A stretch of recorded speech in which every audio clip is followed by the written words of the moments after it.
신약성경 56쪽입니다. 예수께서 제자들과 함께 바다로 물러가시니 갈릴리에서 큰 무리가 따르며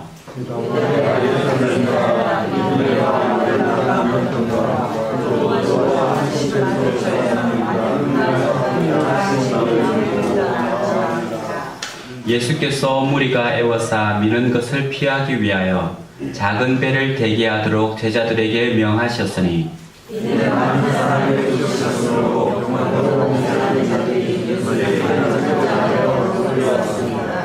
더러운 귀신들도 어느 때든지 예수를 보면 그 앞에 엎드려 부르짖어 이르되 당신은 하나님의 아들이니이다 하니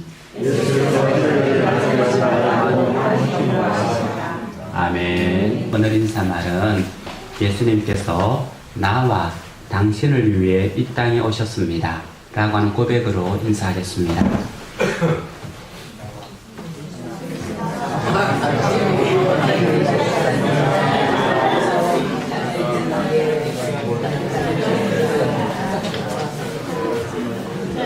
예수님은 나와 당신을 위해 이 땅에 오셨습니다. 우리의 가장 중심적인 고백이죠. 예. 그런데 그 고백을 하는데 다 알기 때문에 그런지 조금 쑥스럽게 인사하는 것 같은데요. 다시 한 번 더 우리 신앙을 분명하게 고백하면서 이게 바로 위로거든요. 나의 하나님, 나의 예수님도 되시지만 당신의 하나님, 당신의 예수님도 되십니다 라고 하는 고백과 격려가 되고 기도가 되는 거예요. 다시 한 번 더 정확하게 고백하시면서 인사를 하시겠습니다.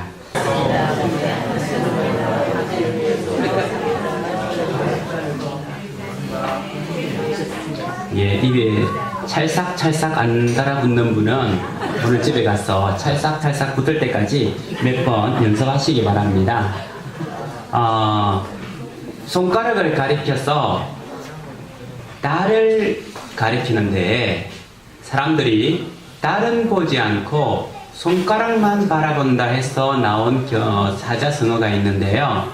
견지망월이라고 하는 이렇게 가리키면 우리 성도님들 기분이 상할 것 같고 저 다리 있는데 지금 저게 문제입니다라고 저 불을 비치면 우리 성도님들이 지금 저 불을 봐야 되는데 내 손가락을 보는 것 이게 바로 견지망월. 가리키는 그 본질은 보지 않고 보여지는 현상, 그 손가락만 보는 것을 견지망월이라고 하는데 이것은 다른 말로 말한다면 본질을 잃어버리고 현상에만 집착하는 것을 말하는 거예요. 눈에 보이는 것에만 집착하는 것. 1907년도에 터키에 있는 한 천문학자가 B612 행성을 발견했어요. B612 딱 하면 떠오르는 사람이 있습니다. 그렇죠. 어린 왕자. 어린 왕자가 살던 행성이 어디냐면 B610인데요. 그 B612가 있느냐 없느냐라고 막 그렇게 논쟁을 벌이는데 생트지베리가 쓰기 조금 전에 바로 터키에 있는 이 천문학자가 수금지화목 화성과 목성 사이에서 돌아다니는 조그마한 행성을 발견했는데 그것이 B612 행성이었어요. 이 천문학자가, 터키 천문학자가 이제 세계 학회에서 이 별을 소개를 했습니다. 그러면 새로운 별이 소개되면요, 학회는 떠들썩해요. 아주 크게 받아들이고 하는데 사람들이 떠들썩하지 않는 거예요. 이 사람들이 뭘 쳐다보냐면 터키 천문학자가 터번을 쓰고 터키 전통 옷을 입고 강단에 딱 서니까요. 지금 터키 천문학자가 말하고 있는 행성 B612호에 대해서는 관심을 가지지 않고 그 사람이 입고 있는 옷, 터번에 대해서만 관심을 가지면서 어떻게 하면서 막 이야기를 막 하면서 정말 중요한 본질은 잃어버리고 비본질적인 현상에만 집착하는 그런 현상을 보였습니다. 그 뒤에 나중에 이제 뭐 터키 법이 개정이 돼서 그 사람이 터키 자기 옷을 벗고 서양 사람이 입는 그 양복을 입고는 발표를 하니까 그때야 귀를 기울이면서 B612호 그렇게 나중에 사실은 생특지베리는 이런 어른들의 윗선, 그때 드러나는 것만 보는 윗선을 드러내기 위해서 생특지베리가 의도적으로 B612호의 어린 왕자가 사는 것처럼 그렇게 설정했다라고 하기도 이야기합니다. 그렇습니다. 사람들은 달을 쳐다보라고 달을 가리키는데 달을 가리키는 손가락만 쳐다보는 것이 비단 이 땅에 살고 있는 다른 사람들의 이야기가 아니라 우리들의 이야기라고 하는 거죠. 외국에 나가면 사람들이 제일 먼저 어디에 가냐 하면 교회에 가요.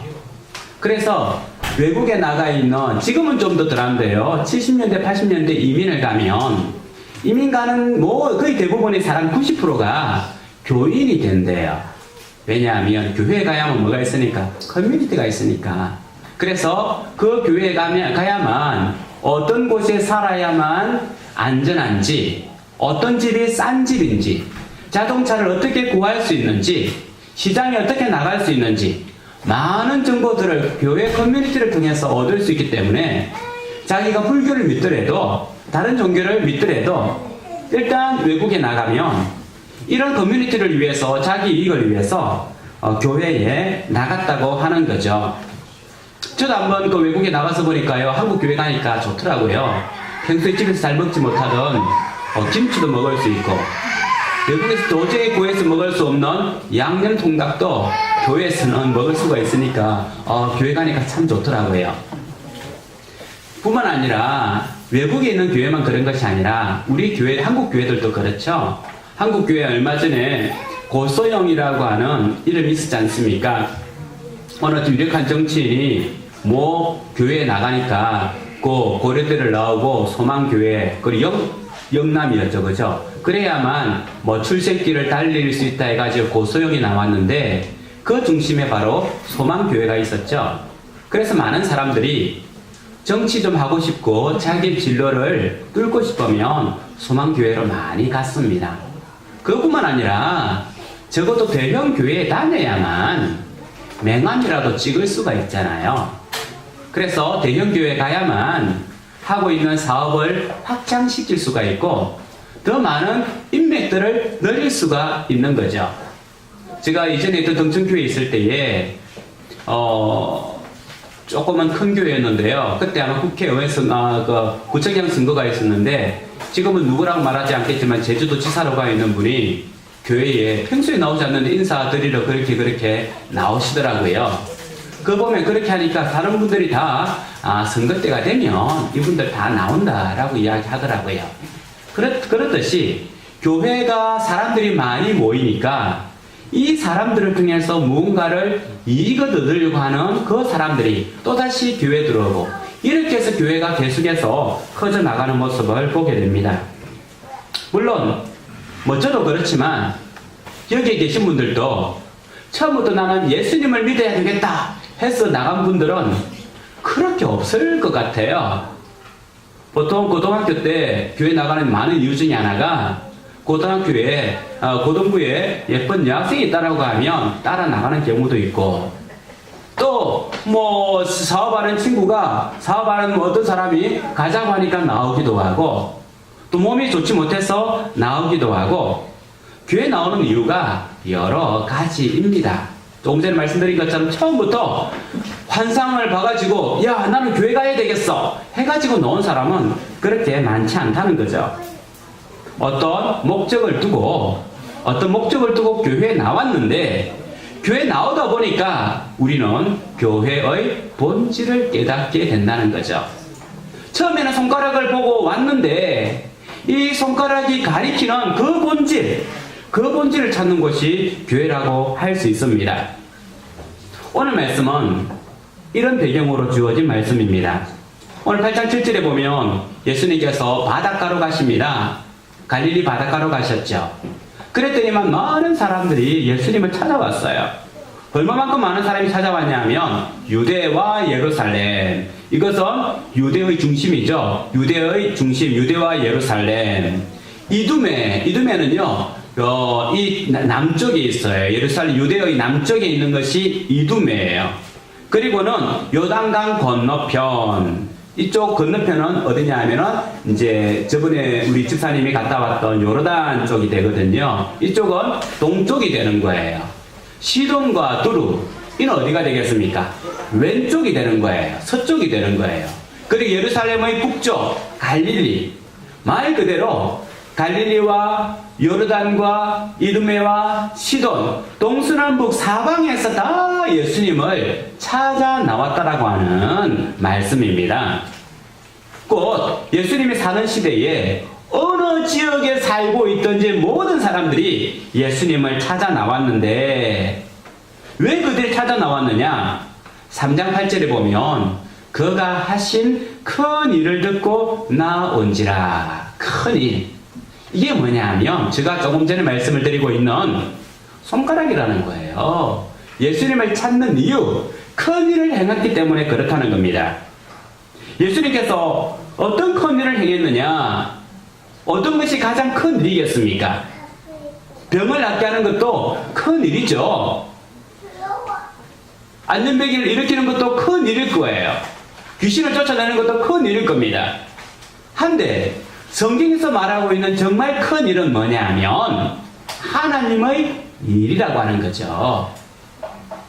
예수님께서 만일 자신의 어떤 능력을 했다면 큰 일이 아니겠지만 하나님의 권위를 입어서 하나님의 능력을 행할 때에 그것이 큰 일이라고 하는 거예요. 그래서 요한복음 3장 2절에 보면 니고데모가 예수님 앞에 찾아왔을 때에 이렇게 고백합니다. 랍비여, 우리가 당신은 하나님께로부터 오신 선생인 줄 압니다. 하나님이 함께하지 아니하시면 당신의 행하시는 이 표적을 아무라도 할 수 없기 때문입니다.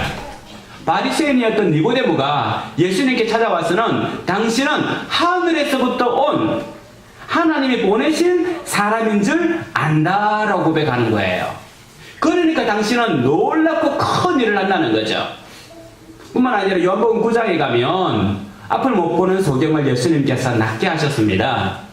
그랬더니만 바리새인들이 찾아와가지고 누가 이것을 낫게 했느냐, 주일날 낫게 했느냐라고 또 시비가 붙어요. 그때 이 소경이 뭐라고 하냐면 이 일을 행하신 사람은 하늘에서 온 자다라고 이야기를 합니다. 그랬더니만 바리새인들끼리 서로 싸우는 거예요. 맞다. 이 앞에 눈을 보지 못하는, 앞을 보지 못하는 이 사람을 눈뜨게 했다고 한다면 이 사람을 눈뜨게 한 사람은 하늘에서부터 온 사람이다 라고 하고, 또 어떤 사람들은 하나님께서 보낸 사람이 어떻게 주일날 눈을 뜨게 할 수 있느냐, 그건 아니야 라고 서로서로 막 분쟁을 했어요. 무슨 말이냐면 바리새인들도 예수님께서 하늘에서 온 자라라고 하는 고백하는 자들이 적지 않았다는 겁니다. 우리 예수님께서 가시면서 그 말씀하셨죠. 너희가 나와 같은 일도 할 것인데 이보다 더 큰 일도 할 것이다. 이 큰 일은 뭡니까? 하나님의 일이죠. 하나님의 일.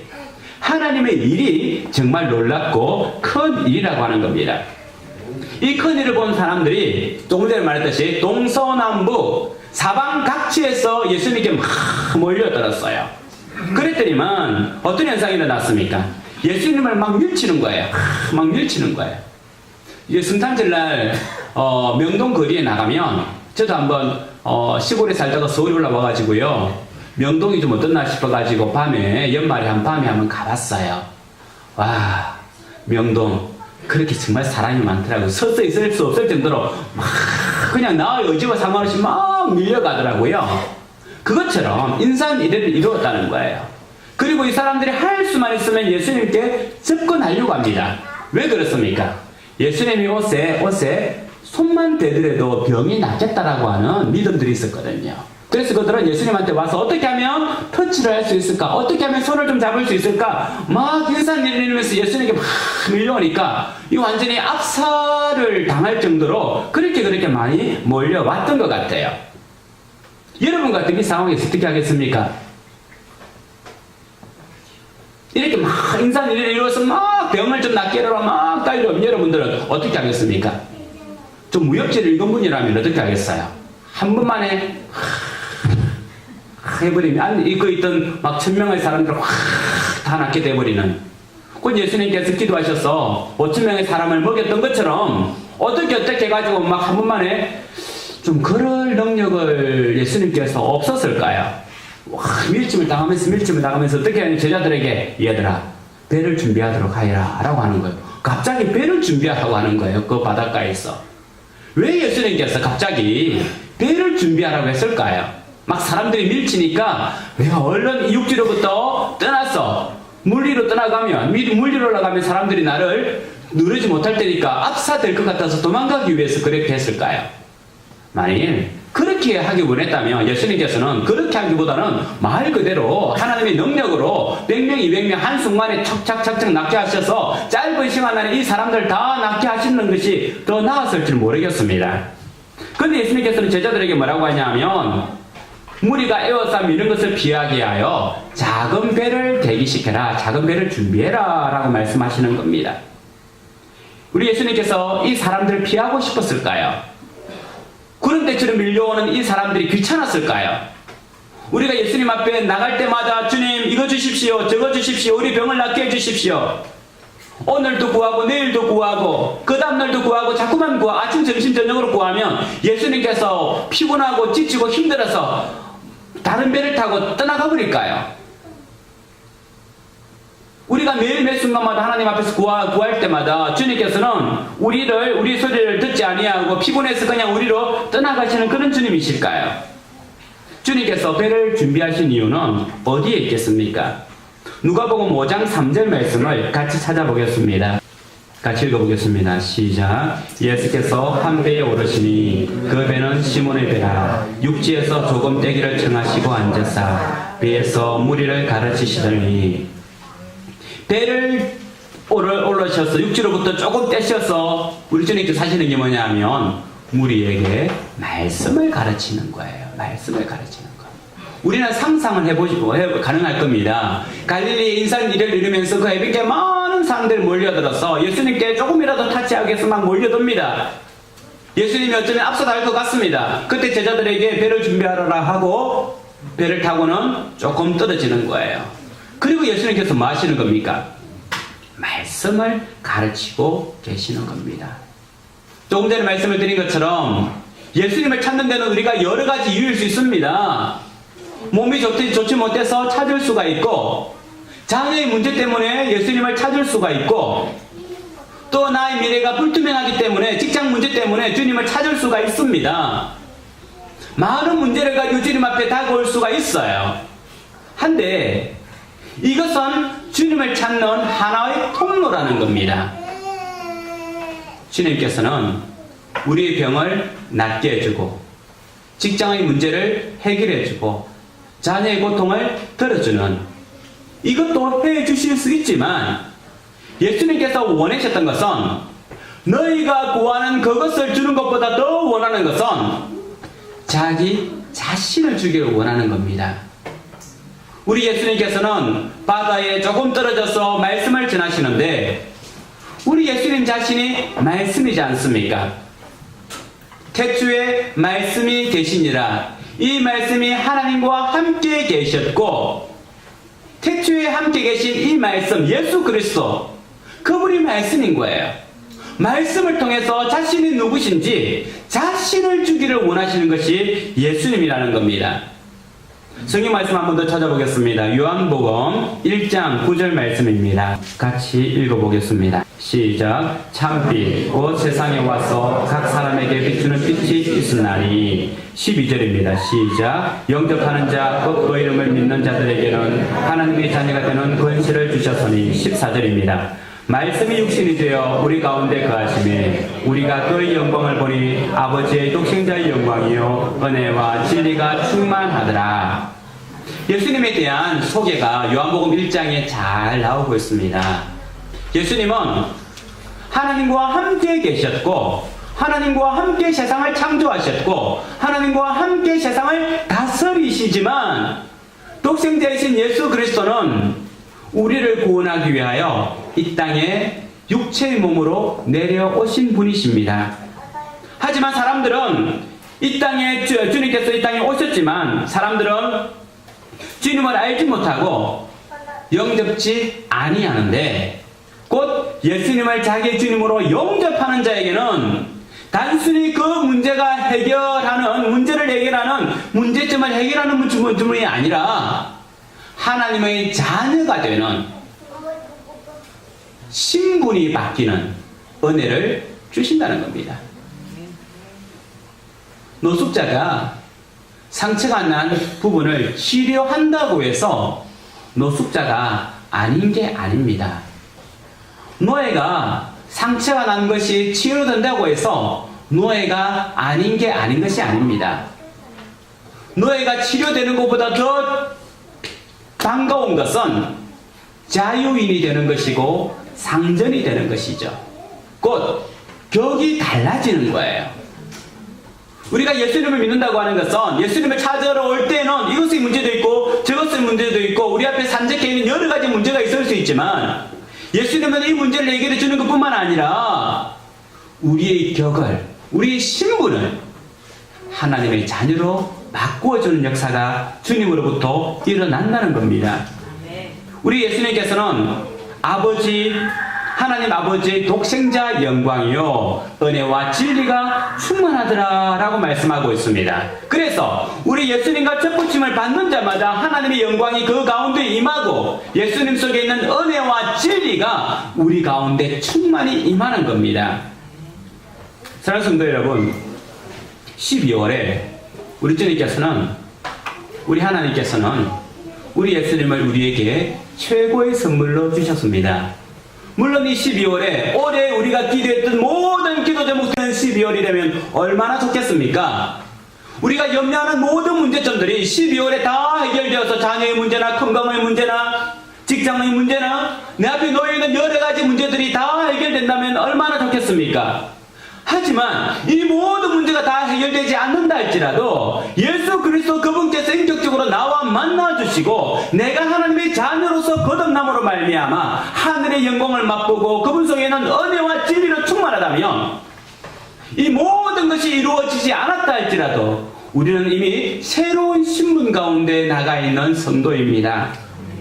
우리 하나님께서는 우리에게 12월에 최고의 선물을 주기를 원하십니다. 그분이 곧 예수 그리스도시죠. 오헬리 단편 소설 중에서 크리스마스 선물이 있습니다. 우리가 잘 알고 있는 소설이기도 한데요. 사랑하는 짐과 델라가 있었죠. 남편 짐은 자기 할아버지로부터 받은 아주 고급스러운 시계가 있었습니다. 대신 시계는 있는데 시계줄이 없었죠. 델라는 남이 다 부러워할 만큼이나 아름다운 긴 갈색 머리가 있었어요. 아내 델라는 남편 짐에게 이 크리스마스를 맞이해서 정말 멋진 선물을 사주고 싶었습니다. 사랑 남편을 위해서 돈을 모아봤지만 겨우 1달러 87센트 밖에 모을 수가 없었어요. 이것으로는 좋은 선물을 사줄 수가 없었죠. 그러다가 길을 가다가 보니까 정말 자기 남편이 정말 귀중하게 여기는 그 시기에 딱 맞는 너무너무 고급스러운 시계줄을 발견했어요. 이것을 해결하기 위해서 어떻게 합니까? 그것이 20달러였는데 이것을 해결하기 위해서 자기의 자랑이었던 많은 사람들에게 자기 아름다움으로 자랑했던 이 머리카락을 잘라서 시계줄을 사서 가져가죠. 대신 남편 짐은 어떻게 합니까? 대신 짐은 이 성탄절을 맞이해서 사랑하는 아내에게 내가 무엇을 선물할 수 있을까 고민하다가 내 아름다운 그 아내의 그 아름다운 갈색 머리에 맞는 핀을 사줘야 되겠다 해가지고는 할아버지로부터 가져왔던 그 시계를 팔아서는 핀을 사가죠. 성탄절이 돼서 서로 선물을 교환하는데 남편은 이제 더 이상 쓸모없는 아내에게 머리핀을 선물을 하고 아내는 남편에게 이제 더 이상 쓸모없는 시계줄을 선물한다라고 하는 이야기죠. 그런데 이 제목의 원래 제목은 크리스마스 선물이 아니라 매기의 선물입니다. 매기는 동방박사를 매기라고 해요. 동방박사의 선물이라고 하는 거죠. 이것이 곧 하나님께 바쳐지는 예수님께 바쳐지는 고귀한 선물이라고 하는 거예요. 우리 하나님께서는 우리에게 예수 그리스도를 12월에 보내주셨습니다. 우리에게 보내주신 이 예수 그리스도, 우리에게 정말 필요한 분이죠. 12월에 우리도 주님 앞에서 우리의 사랑을, 우리의 마음을 표현함으로 이 12월이 주님께서 주시는 은혜와 주님께서 주시는 성령으로 말미암아 따뜻하고 충만한 달이 되기를 주님 이름으로 축원합니다. 같이 이 시간 기도하겠습니다. 하나님 앞에 한번 십자가 그 사랑 멀리 떠나서 무너진 나의 삶 속에 잊혀진 주 은혜, 손가락만 바라보다가 본질이신 예수 그리스도, 그분을 바라보지 못하고 헤매는 우리 인생이 아니었습니까? 주님께서 주시는 은혜를 따라서, 주님께서 주시는 그 사랑을 따라서 주님 그 자신을 선물 받는 우리가 되기를 소원합니다.